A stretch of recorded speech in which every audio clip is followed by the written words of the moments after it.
Sa detalye ng mga balitang nakalap ng Central Luzon News Team, patay si Sasmuan Municipal Councilor Boyet Angeles matapos barilin at pagsasaksakin ng mga hindi pa nakikilalang lalaki. Plano raw ng konsehal na tumakbo bilang vice-alkalde ng Sasmuan, Pampanga sa darating na halalan. Narito ang report ni Daniel Pawid ngayon. Ano kayo mabukan niya Lunes, bete, tata ko. Hindi makapaniwala ang pamilya ni Sasmuan Municipal Councilor Boyet Angeles matapos siyang tambangan nitong ika-6 ng Oktubre. Ayon sa investigasyon ng mga pulis, bandang 6:30 ng umaga nang mag-jogging ang konsihal sa Dalang Baba, Barangay Santa Lucia.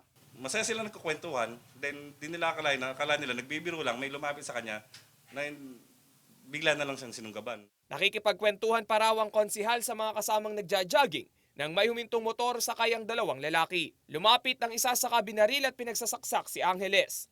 Agad na nakatakas ang dalawang sospek na pawang mga nakabonet.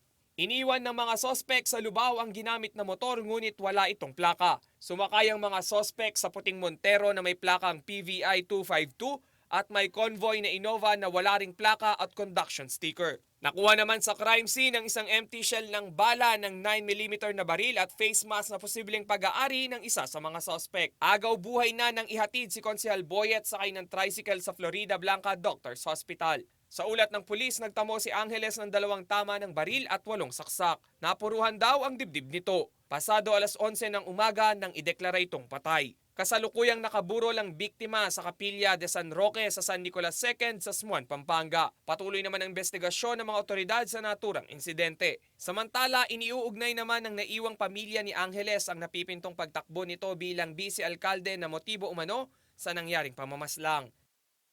Sinasabi nila, maano daw yung ngayon. Maano yung kalaban ng tatay ko.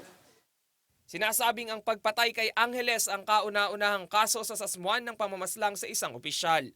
Kasama si Jerisa Valeriano, Rainiel Pawid, Central Luzon News.